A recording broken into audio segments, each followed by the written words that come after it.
Assalamualaikum warahmatullahi wabarakatuh. Salam sejahtera bagi kita semuanya. Yang terhormat Bu Ika selaku dosen pembimbing mata kuliah perpajakan, kami dari kelompok 4 yang terdiri dari Vista Ayuning Tias, Dwi Francisca Putri, Yudhistira Akbar, dan saya sendiri Priyo Budiarto ingin memaparkan bab 5 sistem perpajakan modern. Berikut kami paparkan.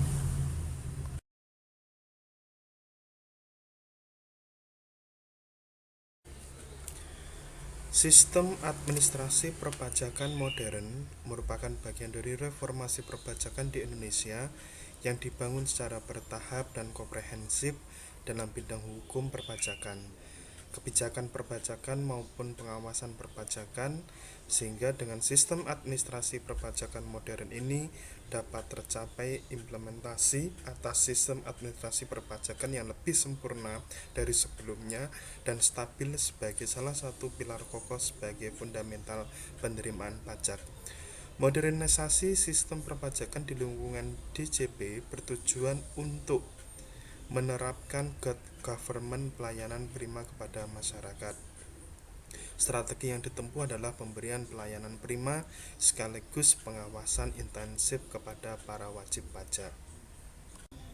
Selanjutnya, latar belakang dilakukannya modernisasi perpajakan di Indonesia adalah yang pertama, citra DJP yang harus diperbaiki dan ditingkatkan. Yang kedua, tingkat kepercayaan terhadap administrasi perpajakan yang harus ditingkatkan. Yang ketiga, integritas dan produktivitas sebagian pegawai yang masih harus ditingkatkan. Perubahan yang terjadi pada sistem administrasi perpajakan modern yaitu restrukturisasi organisasi. Restrukturisasi organisasi merupakan hal yang sangat strategis. Hal ini diperlukan agar sistem administrasi lebih efektif dan efisien serta mencapai tujuan yang diharapkan. Berikutnya, penyempurnaan proses bisnis melalui pemanfaatan teknologi komunikasi dan informasi. Penyempurnaan bisnis proses dilakukan untuk memperbaiki birokrasi yang berbelit dan tumpang tindih dalam pelaksanaan suatu prosedur. Penyempurnaan ini mencakup sistem prosedur kerja yang menerapkan full automation dengan memanfaatkan teknologi informasi dan komunikasi. Penyempurnaan manajemen sumber daya manusia. Elemen yang terpenting dari suatu sistem organisasi adalah sumber daya manusia yang berkompeten dan berintegritas. Diperbaikinya sistem dan manajemen sumber daya manusia bukan semata-mata melakukan rasionalisasi pegawai, karena sistem yang baik dan terbuka dipercaya akan bisa menghasilkan sumber daya manusia yang berkualitas. Pelaksanaan good governance. Suatu organisasi berikut, sistemnya akan berjalan dengan baik manakala terdapat rambu-rambu yang jelas untuk memandu pelaksanaan tugas dan pekerjaannya, serta yang lebih penting lagi, konsistensi implementasi rambu-rambu tersebut. Elemen good governance yang seringkali dihubungkan dengan integritas pegawai dan institusi. Penerapan sistem administrasi perpajakan modern. Penerapan sistem administrasi perpajakan modern. A. Program reformasi administrasi perpajakan. 1. Meningkatkan kepatuhan perpajakan. 2. Meningkatkan kepercayaan masyarakat terhadap administrasi perpajakan. 3. Meningkatkan kualitas pegawai pajak. B. Pembentukan kantor pajak modern, yaitu kantor pusat, kantor wilayah, kantor pelayanan pajak, dan fasilitas pelayanan di kantor pelayanan pajak. Kantor pusat. Kantor pusat Direktorat Jenderal Pajak sebagai unit pembuat kebijakan dan pengembangan organisasi, juga proses kerja, tidak melakukan tugas dan fungsi operasional, kecuali yang bersifat khusus. Fungsi operasional terbatas pada 1. Pemeriksaan khusus berskala nasional. 2. Pemeriksaan bukti permulaan. 3. Penyidikan untuk wajib pajak tertentu. Terdapat Direktorat Intelijen dan Penyidikan. 4. Keberatan atas ketetapan pajak hasil pemeriksaan bukti permulaan. 5. Banding dan peninjauan kembali ke Mahkamah Agung. 6. Intelijen. Dan 7. Sistem pengawasan internal. Kantor wilayah. Terdapat pemisahan fungsi yang jelas antar kedua unit vertikal, kantor wilayah dan kantor pelayanan pajak atau KPP.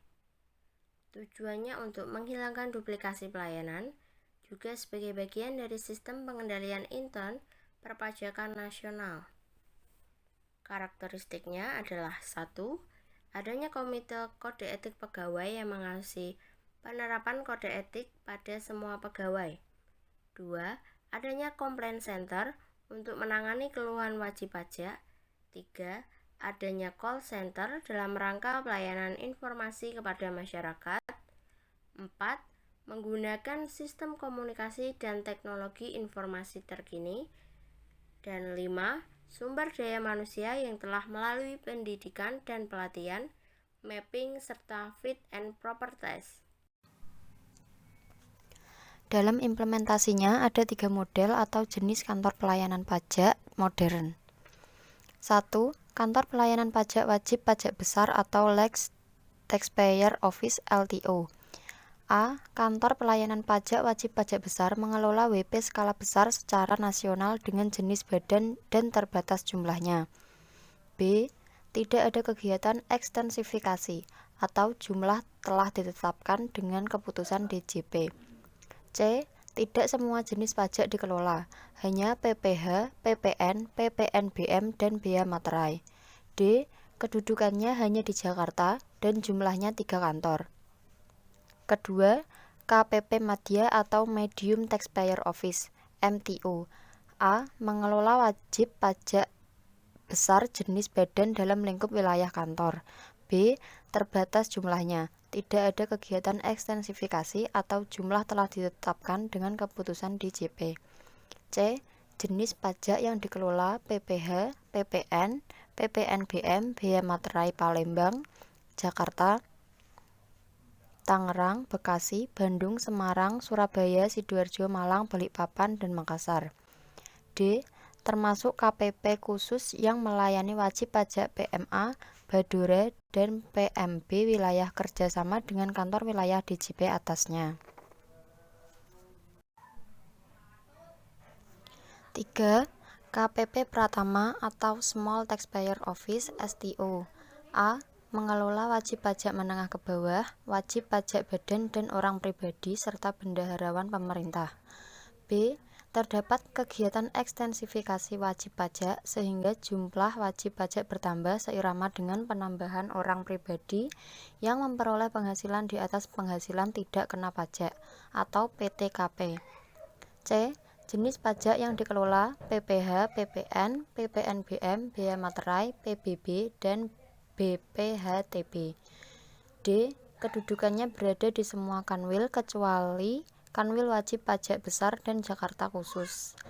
E. Merupakan penggabungan KPP, KPPBB, Karipka. F. Struktur organisasi sama dengan LTO, MTO, dan ditambah seksi ekstensifikasi perpajakan. G. Sistem administrasi perpajakan yang digunakan sistem informasi DJP atau SIDJP. H. Mengadministrasi seluruh jenis pajak PPh, PPN, PPNBM, bea materai, PBB, dan BPHTB. I. Terdapat account representatif ditugaskan untuk mengawasi wilayah tertentu atau WP tertentu yang berada dalam wilayah kerja KPP tersebut.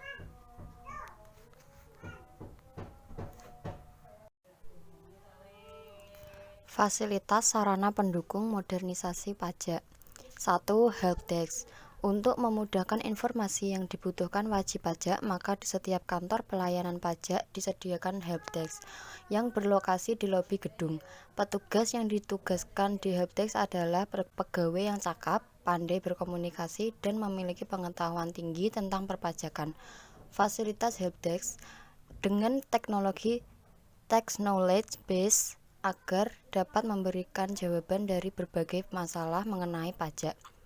2. Complaint Center. Fasilitas ini memiliki fungsi untuk menampung keluhan wajib pajak yang terdaftar. Keluhan dapat meliputi masalah pelayanan pajak, pemeriksaan pajak, keberatan pajak maupun banding. 3. Call Center.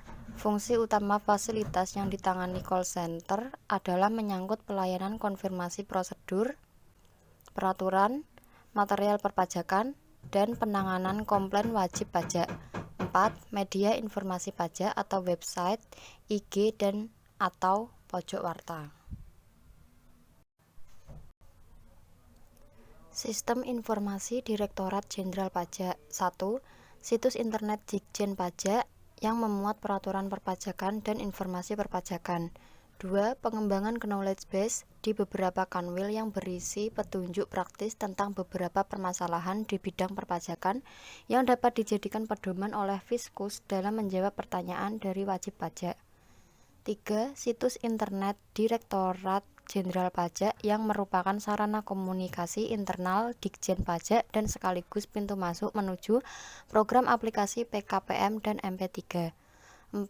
Aplikasi PKPM yang berfungsi untuk menyandingkan faktur pajak masukan PKP pembeli dengan faktur pajak keluaran PKP penjual. 5. Aplikasi kriteria seleksi sebagai sarana pemilihan pemeriksaan pajak berdasarkan tingkat resiko. 6. Aplikasi monitoring pelaporan dan pembayaran pajak yang berfungsi untuk memonitor dan mengawasi penerimaan pajak secara online. 7. Aplikasi e-registration atau e-reg, sistem pendaftaran wajib pajak memperoleh NPWP secara online. 8. Aplikasi e-filing, sistem penyampaian surat pemberitahuan pajak SPT secara online. 9. Aplikasi SPT yang merupakan sarana wajib pajak untuk dapat menyampaikan SPT melalui media elektronik. 10. Aplikasi Sistem Informasi Direktorat Jenderal Pajak SIDJP untuk menggantikan SIP.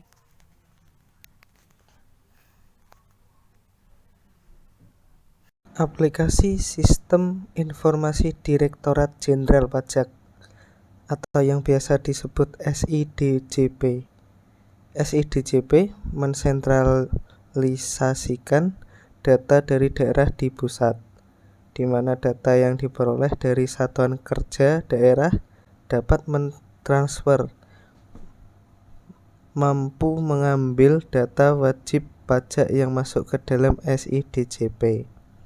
Dengan sentralisasi data, diharapkan terbentuk integrasi data sehingga pemanfaatan, pencarian, perlindungan data dan informasi menjadi lebih mudah, tidak menjadi informasi yang terpotong-potong. Aplikasi e-registration. Aplikasi e-registration adalah aplikasi sistem informasi pendaftaran, perubahan data wajib pajak, dana, tahu pengukuhan maupun pencabutan pengukuhan pengusaha kena pajak melalui sistem yang terhubung langsung secara online dengan DJP. Aplikasi sistem informasi ini dibagi menjadi 1. Sistem yang digunakan oleh wajib pajak yang berfungsi sebagai sarana pendaftaran wajib pajak secara online. Kedua, sistem yang digunakan oleh petugas pajak yang berfungsi untuk memproses pendaftaran wajib pajak. Aplikasi eSPT, Surat Pemberitahuan Tahunan.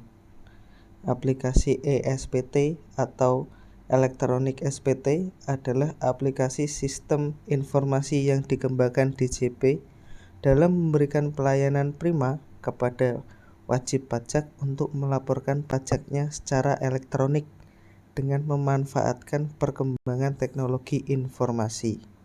Aplikasi e-filing.